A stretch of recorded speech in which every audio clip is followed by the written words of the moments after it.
السلام عليكم ورحمة الله وبركاته. عاملين ايه يا حبايب قلبي؟ النهاردة ان شاء الله يوم جديد من عند الفراخ بتاعتنا. بس اللهم بارك، اللهم صل وسلم على سيدنا محمد. الحمد لله الدورة دي من الدورات اللي تفتح النفس. النهاردة يومنا ال 12. تمام. احنا اهو نضف لهم فرشتهم دنيتهم تمام. ادي السبت وادي التاني. اللهم بارك. النهاردة هنشوف هنحط ايه على العلف بتاعهم. احنا لسه بنخلط علف وسط على علف ناعم، علف وسط على علف ناعم. طبعا بصوا، طول ما بتشوفي المنظر ده اعرفي ان انت ماشيه تمام. ال ال السحب بتاعهم في العلف كويس ما شاء الله ما شاء الله يعني. وطول ما انت الفرخ يبقى مش قدامه اكل وتيجي انت يسمع صوتك او يحس بيكي او عارف ان انت هتحطي له اكل تلاقيه بالمنظر ده، اعرفي ان انت كده تمام ماشيه تمام، دنيتك تمام، فراخك تمام، السحب بتاعهم كويس. توكلي على الله، كملي دورتك على خير. هنشوف النهارده هنحط ايه في العلف وهنحط ايه على الميه. احنا لسه النهارده ممكن يكون اخر يوم معايا المضاد السموم بالنسبه للثلاث ايام. هنكرر المضاد السموم تاني. يفضل مضاد السموم نحط مثلا جرعه كل اسبوع. تمام، كل اسبوع كده نمشي 3 ايام وبعدين نقطع ونكمل، لان احنا بنيجي بعد 25 يوم ما بنحطش بقى مضاد سموم خلاص. تمام. فهشوف النهارده هنحط ايه على العلف وهرجع تاني معاكم. انا محضره لهم بصلتين اهو، هقطعهم واخرطهم لهم على العلف وهنشوف هنعمل ايه. طيب انا من النهارده هبتدي ان انا ازود في العلف الوسط واقلل من العلف الناعم. يعني الاول كنت بحط نص النص، لا انا دلوقتي هحط 3/4 لربع. 3/4 زودت في العلف الوسط اهو، الوسط اللي يا جماعه اللي هو التجريشه الخشنه دي، وقللت في العلف الناعم. تمام. جالي برضو في التعليقات استاذه بتسالني هو ينفع ان انا امشي الدوره كلها بعلف 23%؟ ده طبعا غلط غلط غلط. غلط على الكبد والكلى بتاع الكتكوت، بتعلي عليهم البروتين، والبروتين طبعا غلط على الكلى، زياده البروتين غلط على الكلى. غير كده هما في اول اسبوع او في اول 15 يوم هما بيحتاجوا نسبه بروتين عاليه، عشان كده احنا بنديهم البروتين ال 23%. بعد كده هما بيحتاجوا بروتين اقل، فاهميني؟ فاحنا بندي للكتكوت في كل مرحله من عمره الحاجه اللي هو محتاجها عشان يدي معاكي تحويل كويس، يبقى النشاط بتاعه كويس، الحركه بتاعته كويسه. لكن انت تخيلي ان انت عامله ضغط على الكبد والكلى طول الدوره، طول الدوره، فعايزاه يبقى عامل معاكي ازاي؟ فلا طبعا ما ينفعش نمشي على طول الدورة على نوع علف واحد بس، غلط. احنا بنفضل يعني اول اسبوع او 15 يوم على على علف ناعم اللي هو 23%، اللي هي التجريشة الناعمة دي اللي هي كتكوت يعرف ياكلها. بعد كده بنبتدي نخلط علف ناعم مع علف وسط اللي هو الوسط ده، وبعدين بنسحب الناعم ونديله وسط بس، وبعدين نبتدي نخلط العلف اللي هو الوسط ده اللي هو 21% مع علف 18%. دي اخر مرحله انا بستخدمها، ما بستخدمش اقل من كده. 18% ببتدي اخلط شويه من الوسط ده على شويه من الخشن، وبعدين اسحب الوسط واديهم خشن بس. تمام. دي مراحل العلف اللي انا بمشي عليها ما شاء الله اللهم بارك طول الدورات اللي انا طول الدورات اللي انا عملتها الايام اللي فاتت والدورات اللي فاتت عليا، وانتوا شفتوا النتيجه بعينيكم وشفتوا وزن الفرخ بيدي معايا قد ايه، وانتوا شايفين بعينيكم اهو. يعني احنا ما شاء الله ما شاء الله اللهم بارك، احنا عمر 12 يوم. انا ما وزنتش لسه، بس انا عارفه ان هم كسروا النص كيلو، فاللهم بارك يعني. اللهم صل وسلم على سيدنا محمد. انا هقطع لهم البصل هنا وهرجع لكم.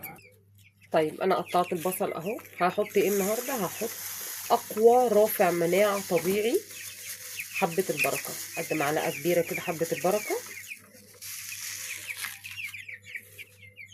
وهقلب كله مع بعض كده. النهارده بقى حصل معايا موقف بسطني جدا جدا. كنت في التأمين عند ابني، ب...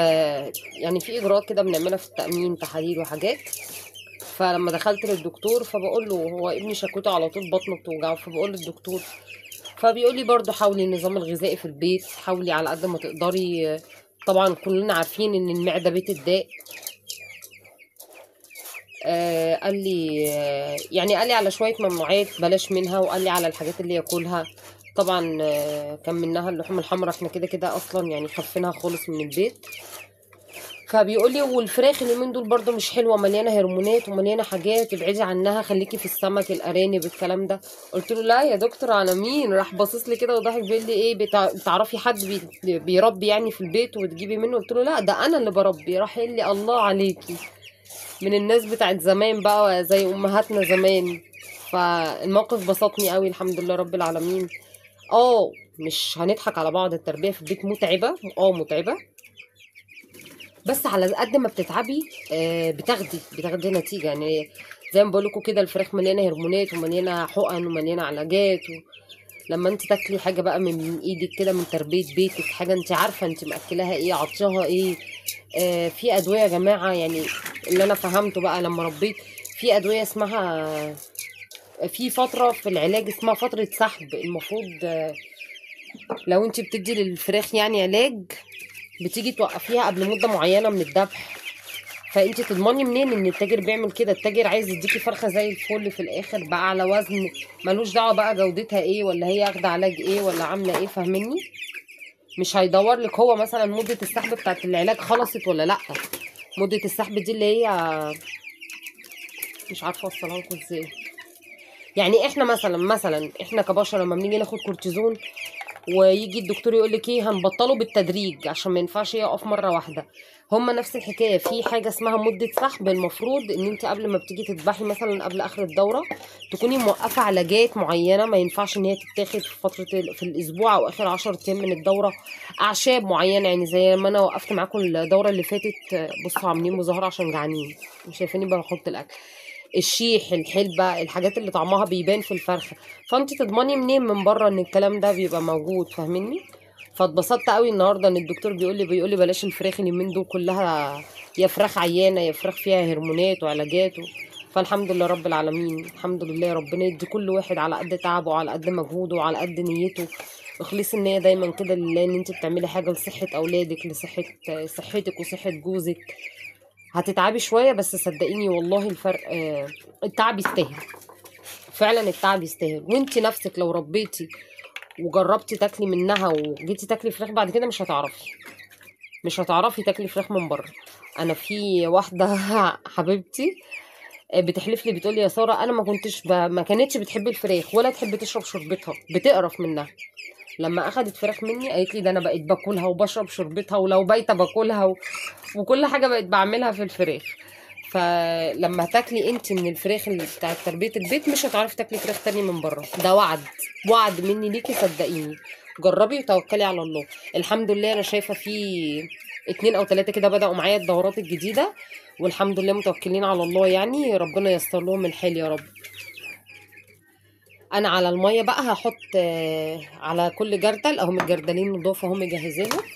على كل جردل هحط معلقه عسل اسود وعصره ليمونه. انا بس هحط لهم الاكل عشان هم جعانين قوي. ثانيه واحده، انا حطيت لهم الاكل لان هم جعانين قوي.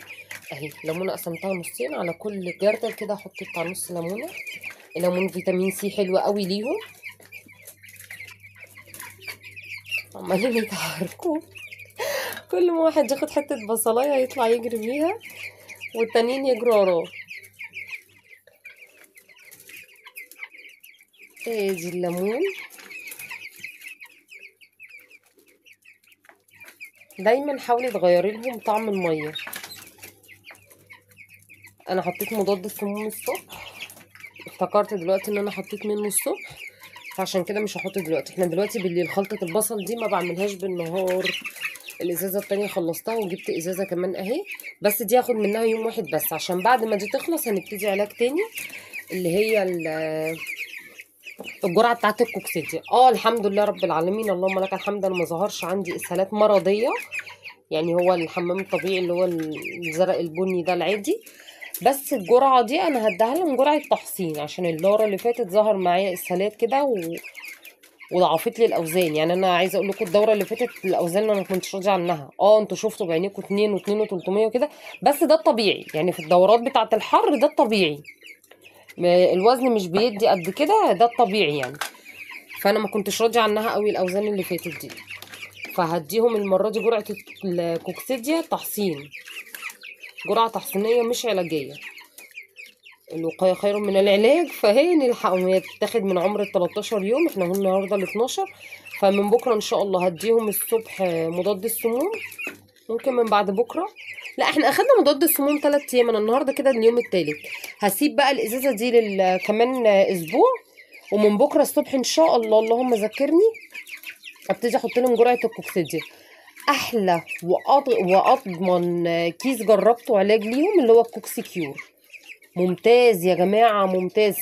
سواء ظهر عندك اسهال او مشكله كوكسيديا او كوليستريديا ظهرت عندك لا قدر الله، هاتي الكوكسي كيور. ما ظهرتش هاتيها جرعه تحصينيه، جرعه وقائيه كده تبقى حلوه قوي معاهم. بصوا هم عطشانين كمان. هحط الميه ثانيه واحده. بصوا العسل بيخليهم مقبلين على الميه ازاي. بصوا يعني هي الميه كانت قدامهم، انا بشيل الميه وهي فيها ميه، بشيل الجردل وهو فيه ميه. يعني الميه ما بقطعهاش من عندهم، حتى لو الاكل مثلا يكون خلص او حاجه، لكن الميه ما بقطعهاش عليهم خالص خالص. ما ينفعش تشيل الميه من قدام الكتاكيت خالص او من قدام الفراخ عامه. بس العسل بيخليهم يقبلوا على الميه بطريقه حلوه قوي. انا حبيت اوريكم برده عشان ايه تبقوا عارفين احنا بنحط عسل ليه. ماشي يا عسلات قلبي انتوا، احنا بنحط العسل بيخليهم يقبلوا على الميه. احط الميه هنا يا رب. بسم الله، بسم الله الرحمن الرحيم.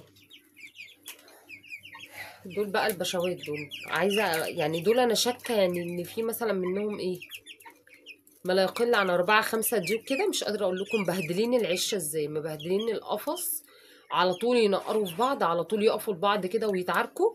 فدي تعرفي ان دول ديوك على طول، حتى لو ما ظهر لهمش لسه، ما ظهر لهمش العرف والكلام ده، بس دول تعرفي ان هم ديوك. فانا شاكه في 4 5 كده فيهم ايه ان هم ديوك، يعني هم لسه بياكلوا اهو، وشويه هتلاقيهم يجوا يشربوا على خيرة الله يعني. شويه هتلاقوهم يجوا يشربوا اهو. بصوا اللي رافع راسه ده ديك، تعرفوهم هم الديوك تصرفاتها معروفه كده. تلاقيهم ايه اول ما تيجي تفتحي الباب بتاع العشه ولا المكان انت بتربي فيه ولا القفص ولا اي حاجه، تلاقيه جاي يجري كده هيهجم عليكي. تلاقيهم على طول عايزين فرض سيطره كده، تلاقيهم ايه واقفين كده لبعض. انا هو يعني فاهمين بيبينوا نفسهم. هم اكلوا جم هم عشان يشربوا. النهارده كده فيديو بتاعنا خلص على خير. اليوم ال 12 عدى على خير الحمد لله رب العالمين. الحمد لله اللهم بارك، ما عندناش مشاكل، دورتنا ماشيه تمام. احنا ماشيين اعشاب زي ما اتفقنا، انتوا شايفين بعينيكم الحاجه اللي انا بحطها. لا بنحط هرمونات ولا بنحط حاجه اوزان ولا بنحط الكلام ده خالص. زي ما قلت لكم انا الدوره اللي فاتت جبت اللي هو الفيتامينات، فيتامينات مش حاجه تانية للاوزان، لان الدوره اللي فاتت ما كانتش الاوزان بتاعتها عجباني، وكانوا هم طالعين من دور الاسهال ده. فالبيطري قال لي خدي الكيس ده، مش فاكره كان اسمه ايه والله. اللي كان متابع معايا الدوره اللي فاتت اكيد شافه. ده كان فيتامينات. ممكن المره دي اجيب لهم قال لي في احماض امينيه او املاح حاجه، بس الاملاح بتاعي مش هنحتاجها. الاملاح بنحتاجها اكتر في الصيف عشان الفقد اللي بيفقدوه للميه والحر والكلام ده. فالاملاح بتاعي مش هنحتاجها قوي. ممكن اجيب لهم اللي هو الف دال الف دال ه 3 ده فيتامينات برضو حلوه قوي، مجموعه فيتامينات حلوه قوي لو احتاجوها. يعني انا لو الدنيا ماشيه معايا تمام مش هزود على نفسي تكلفه ومش هجيب. لو الدنيا ماشيه معايا تمام. انتوا شايفين احنا بنحط لهم بصل مضاد حيوي كويس، بنحط لهم حبه البركه رافع مناعه، الجنزبيل بيدفيهم شويه. فلو الدنيا تمام معايا ومش محتاجين مش هزود عليهم في ادويه واوقع مناعتهم والكلام ده خالص. لا هسيبهم زي ما هم كده اللهم بارك. اليوم بيزيد معاهم، العمر بيبان عليهم يوم عن يوم. ده كده كان يوم. بصوا التانيين، بصوا التانيين مقبلين على الميه ما شاء الله اللهم بارك. بصوا بيشربوا كلهم ازاي، تحس ان كلهم سابوا الاكل وكلهم ملمومين على الميه. دول لسه بياكلوا، دول الكبار دول لسه بياكلوا. يومنا النهارده خلاص على خير. اشوفكم بكره في فيديو جديد ان شاء الله من عند فراخنا.